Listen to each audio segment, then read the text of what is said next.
안녕하세요. 솔티라이프입니다. 저축을 하려는 마음은 있는데 어떻게 하면 돈을 효율적으로 많이 모을 수 있을지 고민하시는 분들은 이 영상을 보시면 좋습니다. 특히 지난 영상을 보시고 개인의 상황과 목표에 맞게 월별 저축 금액을 정하셨을 텐데요. 이제부터는 어떻게 월급에서 그만큼의 저축을 해낼 수 있을지 그 방법이 궁금하실 것 같아요. 오늘 영상에서는 저축액을 늘릴 수 있는 방법에 대해 다뤄보겠습니다. 먼저 가장 중요한 것은 저축액을 늘리는 방법에는 근본적으로 크게 세 가지 방법이 있다는 것을 아셔야 합니다. 먼저 본업 소득 늘리기입니다. 직장인분들은 대부분 이번 달과 다음 달에 비슷한 월급을 받고 계시죠? 그럼에도 매달 꼬박꼬박 들어오는 월급에 안주하지 않고 저희의 고정된 수입을 늘려야 한다는 목표를 가져야 합니다. 두 번째로 절약입니다. 직장인의 고정된 월급에서 소비를 줄이는 것만큼 확실하게 저축액을 늘릴 수 있는 방법이 없습니다. 마지막으로 부업으로 수입 늘리기입니다. 본업에서의 소득을 늘리기 위해 꾸준히 노력하겠지만 그럼에도 절대적인 금액에서 한계치가 있을 수 있기 때문에 본업 외에 부업을 통해서 수입을 늘리는 것이 필요합니다. 이번 영상에서는 말 그대로 저축액을 늘리는 방법에 대해 다뤄보려고 합니다. 먼저 저축액을 늘리는 첫 번째 방법, 본업 소득 늘리기입니다. 이 영상을 보고 계신 분들께서는 모두 매우 다양한 업계에서 매우 다양한 직무를 담당하시고 매우 다양한 연차를 가지고 계실 것 같은데요.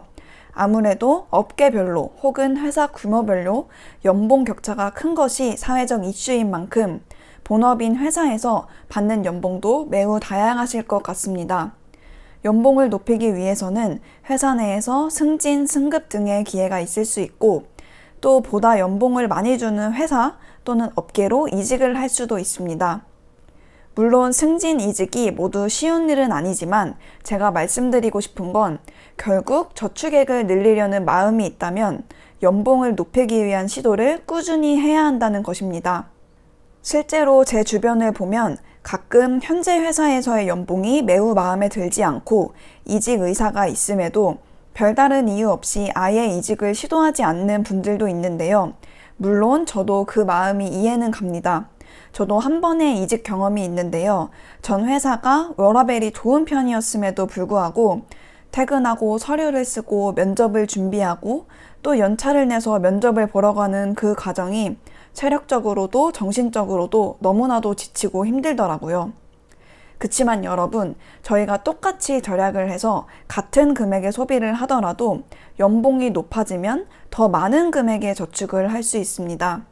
그렇기 때문에 저희가 하는 절약에 대한 노력의 가치를 높이기 위해서 당장의 연봉 상승은 어려울지라도 연봉을 높이려는 목표를 항상 지향하고 있어야 합니다. 그리고 제가 이직하는 과정에서 주변 선배님들에게 조언을 많이 구했었는데요. 만약 아직 주니어 레벨의 사회초년생 분들이시라면 당장은 연봉이 낮아도 괜찮습니다. 조급해하지 마시고 오히려 저는 회사 내에서 경험을 많이 해서 커리어를 쌓으시라고 말씀드리고 싶어요. 만 3년이 넘어가면서부터 경력 이직이 좀 더 수월해지실 텐데 스스로의 실력을 미리 쌓아두면 이직할 때 연봉을 높이실 수 있을 거예요. 가끔 보면 요새는 회사가 개인의 경제적인 미래를 아무것도 보장해주지 않기 때문에 회사에서 일을 대충 하라는 경우도 있는데요. 저는 어차피 회사에서 보내야만 하는 절대적인 시간이 있는 만큼 회사에서 담당하고 있는 일을 열심히 하고 거기서 스스로 뭔가를 배우고 해낼 줄 아는 분야가 생기는 게 가치가 있다고 생각합니다. 왜냐하면 대부분의 우리는 결국 앞으로 오랜 시간 회사를 더 다녀야 하기 때문이에요. 그리고 앞으로 언젠가 투자 관련 영상에서 더 자세히 다뤄보고 싶지만 회사에 다니고 있다는 이유로 원래는 개인이 받을 수 없는 수준의 대출을 받을 수 있기도 합니다. 그러니까 이왕 회사에 있어야만 하는 시간, 그동안 맡은 일을 열심히 해보고 또 그걸 토대로 연봉을 늘릴 수 있는 기회를 꾸준히 노려보시는 마음가짐을 가져보시는 게 어떨까요? 다음으로 저축액을 늘리는 두 번째 방법, 절약입니다. 앞서 연봉을 상승시키기 위해 꾸준히 노력하고 시도해보시는 마음가짐의 중요성에 대해 말씀드렸지만 사실 아시다시피 연봉을 드라마틱하게 올릴 수 있는 기회는 자주 오지 않습니다. 그렇기 때문에 사실은 연봉을 10% 올리는 것보다 소비를 10% 줄이는 게 더 쉬운 것입니다. 소비를 줄일 수 있는 절약 방법은 사실 엄청 많은데요. 제가 직접 실천하면서 생활비를 줄일 수 있었던 절약 방법을 위주로 말씀드리겠습니다. 먼저 신용카드 없애기입니다. 여러분, 신용카드를 왜 쓰고 계신가요? 인터넷에 검색해보면 신용카드란 특정의 회원에게 상품 서비스 대금의 회수를 일정 기간 유예하는 증명으로서 발행되는 카드라고 합니다. 즉, 신용카드는 대금의 회수를 일정 기간 유예할 수 있도록 해주는 수단입니다. 다르게 말하면 신용카드를 사용하면 대금의 회수를 유예해야 할 만큼의 소비를 언제든지 할 수 있다는 뜻입니다. 물론 매우 다양한 신용카드가 있고 개인의 상황에 알맞은 신용카드를 통해 충분한 혜택을 이용하고 계신 분들도 많을 것 같아요. 그치만 카드사들은 비영리 단체가 아니기 때문에 신용카드로 남는 장사를 하고 있을 겁니다. 신용카드로부터 우리가 받는 혜택보다 우리가 신용카드를 이용함으로써 소비 금액이 늘어나는 게 더 크다는 의미입니다. 이미 절약 습관이 완전히 자리 잡으셨고 그렇기 때문에 신용카드를 이용한다고 해서 소비 금액이 더 늘어나지 않는 분들은 얼마든지 신용카드를 편하게 이용하시면서 혜택까지 받아보실 수 있으시겠지만 아직까지 절약 습관이 몸에 익지 않아서 소비 금액을 줄여야 하시는 분들께서는 과감히 신용카드를 잘라버리시길 추천드립니다. 참고로 현재 저는 직장생활 4년 차이고 3년 만에 1억을 모은 경험이 있는데요. 저는 신용카드를 만들어 본 적이 없습니다. 제가 주변에 이 이야기를 하면 남녀노소 상관없이 모두 깜짝 놀라시더라고요.